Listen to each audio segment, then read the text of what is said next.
I'm Chef Aaron Neale. I'm here at Jason Riechmann's house with Jason Riechmann and his dad, Jim Riechmann. Kind of a living legend. They went to South Dakota and did some pheasant hunting. Him, Jason, and Jason's sisters. Right, Rooster! Rooster!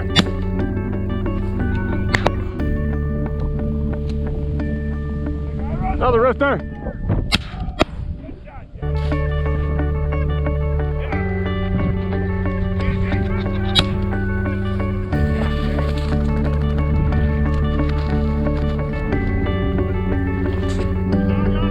You got him.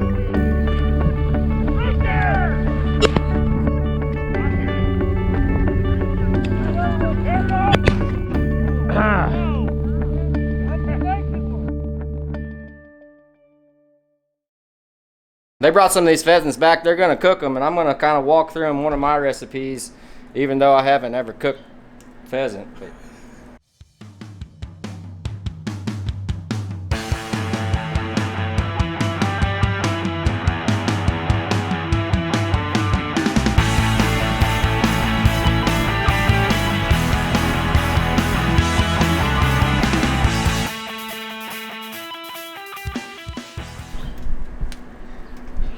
just enough to Coat the pan? Just enough to coat the pan there, Jason. Enough? Yep. Is that olive oil? Yep. Can't beat olive oil. It's getting pretty hot, Jason. Can you see me? Don't overload your pan. Just get enough in the bottom to fill it. You don't want to cram everything in there. Like 5 pieces would be plenty.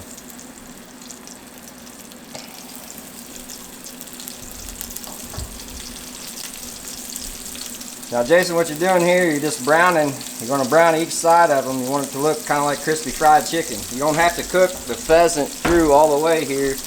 Just brown the edges and take them off and put them in your side dish and hold them to the side. And then we'll start building the sauce. Another trick when you're browning your meat in a pan like this is to not mess with it. Just leave it there maybe 3.5 minutes, something. And then kind of take your fork or whatever and just lift it a little bit to check it. If you mess with it too much, your batter will come off and it just won't be as good. Basically. I think you go ahead and flip those, Jason, if you want. Get the other side, probably check them at least.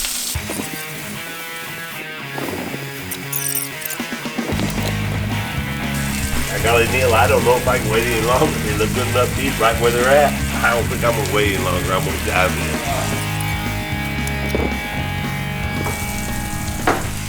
What's your name? Lily. Huh? Lily. Lily? What are you good at? Sports. Sports? What kind of sports do you like?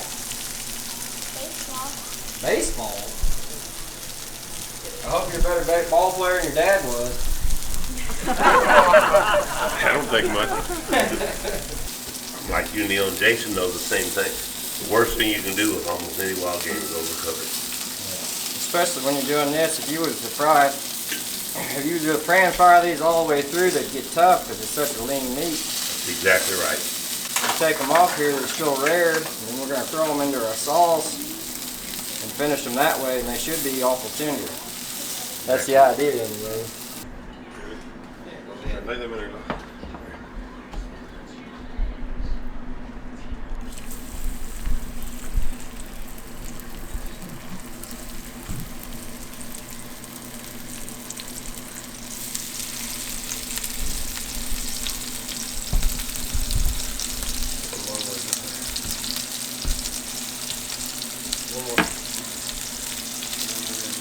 I bet she's the only little girl at her school who cooked pheasant before, don't you think, Jim? I doubt as many girls around here cook pheasant.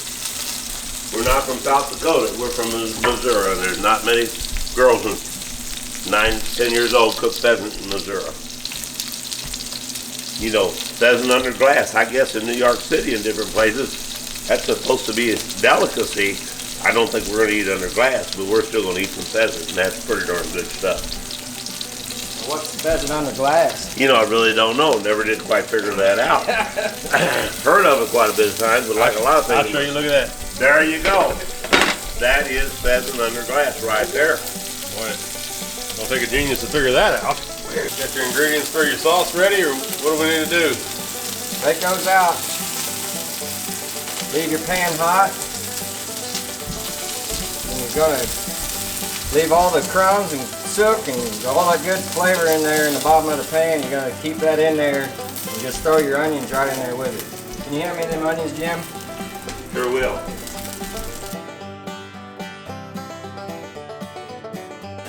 God, they're looking awful good. I could dive into them just like they are. Yeah, look at those. No, but yeah, give me a little bite.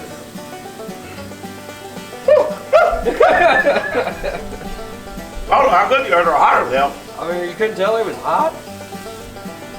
Turn up the heat just a hair. And you grab those mushrooms and just dump all the mushrooms we've got in there and let them cook down. Might add a little dollop of butter.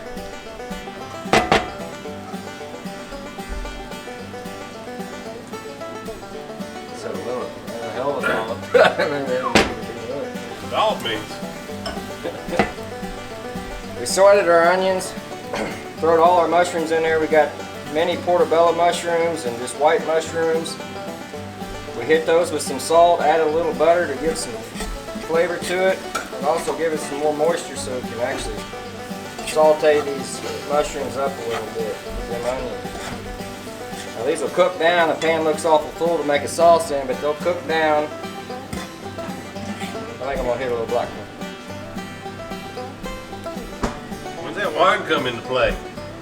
Get on the wine here in a minute, Jason. You do wine a lot. No. Remember that time we got in that chainsaw contest Yeah. and I won it.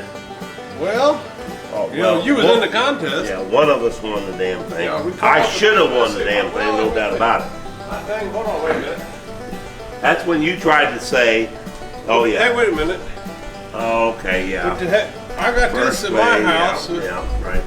But I should have Chainsaw had contest. it. Right. First Yep. place, huh? But I showed you how to do it. That makes a big difference. Yeah, after I showed him how to do the cutting, then he gets up there and cuts right through the dang thing. Well, hell, anybody could do it after somebody else shows them how to do it. Pretty simple. Kind of like this deal Yeah, here. dang right. Once somebody watches this video and learns how to cook pheasant, anybody ought to be able to do it. But to do it the first time makes a little difference, like you do. Right? So I hope everybody that's watching this should be able to make good pheasant.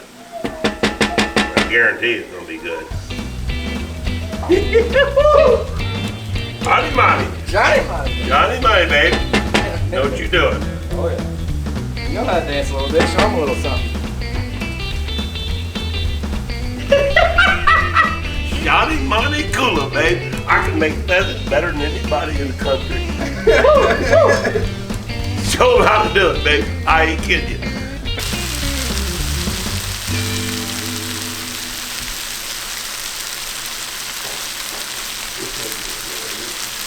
When we started this, our pan was full of mushrooms, clear to the top. And now, they're like halfway to the top.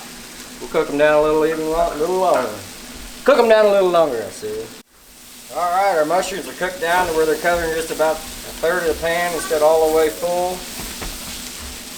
I'm going to get behind the camera and go ahead and guide Jason through the rest of this. Next, put a little garlic in there. Depending on how much you like, you know how much I like. Yeah. Oh.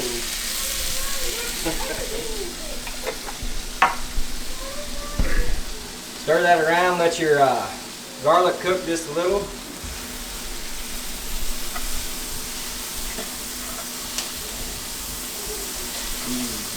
You do not want to overcook your garlic. If you scorch your garlic, it gets real bitter. Just want to kind of roast it a little bit. That looked pretty good. I might go ahead and hit it with a little wine. Been waiting for this.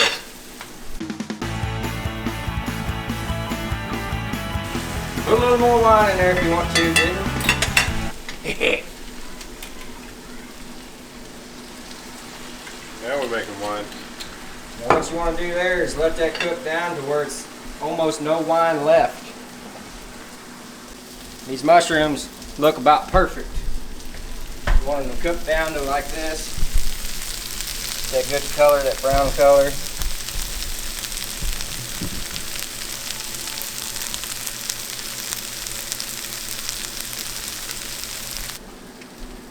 Once your mushrooms look real good like that, give a little stir. You're going to put about a cup, cup and a half, depending on how much it takes. You just want to coat the top of your mushrooms. Chicken stock, chicken broth. Now you're going to let this raise to a boil and then reduce it to a simmer and just let that cook for probably 6-8 minutes.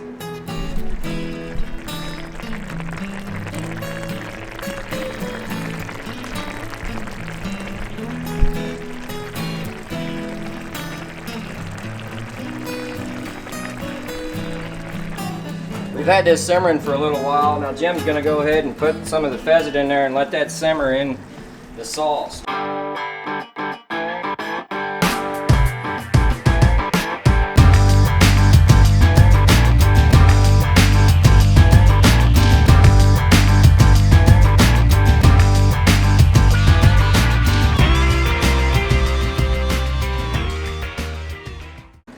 So let that cook down. I might even add a little chicken stock. You want it to be submerged.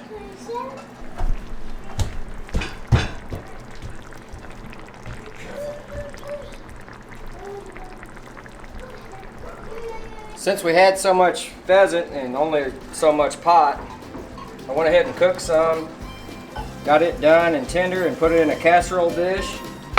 Threw the rest of the pheasant in the sauce. Gonna let that cook, pull it off, finish the sauce, and then drizzle it over the pheasant in the casserole dish. And we're just gonna dip it out of there and eat it out of there as fast as we can. Got all the pheasant cooked off. It's completely done, tender. Now I'm gonna finish the sauce. To finish this sauce, see how it's still kind of runny?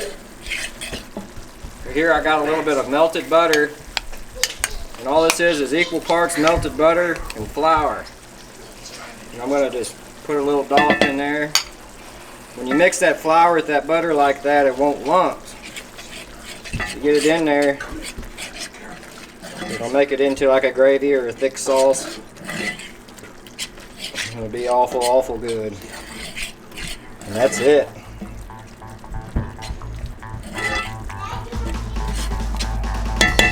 Nice thick sauce. Kind of let that cook just a little bit. It'll get the starchy flavor out of your flour that you just put in there. It doesn't take long though, because we didn't put much in there. I'd say that's good. Kill the heat. Just take that sauce. Put it in there like that. Steamed up on us. And it happens. Pretty well done there. You can serve this over pasta or rice or just eat it like that. It'd be darn good. Just like it is, which is probably how we're going to get on it. I say we plate it up and see what it tastes like. God, that looks good enough to eat. I ain't kidding you. Finish it off with a little parsley. What do you say? I guarantee you this is going to be unbelievable. You're supposed to say I know it's going to be good, but it may be better than I even think. Try it now. See what Let me you try a little bite of this stuff here, right here. That thing O'Neal, he knows what he's doing. Let me see. Oh my God. I knew it was going to be good, but it's better than I thought. It can't be that good. It's very good. Pheasant, wild pheasant with a mushroom wine sauce. It's awful, awful good, I'll guarantee you. You like it? Give me something to drink. If you like this recipe, if you like anything I'm doing at all, reach up there and hit that subscribe button. Like me, share me around a little bit. But until next time, I'm Chef Aaron Neale. Good luck and good cooking. Hey, we like our skillet, good skillet.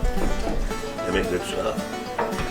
It tastes better than black iron skillet. I guarantee it does. It really does. No shit.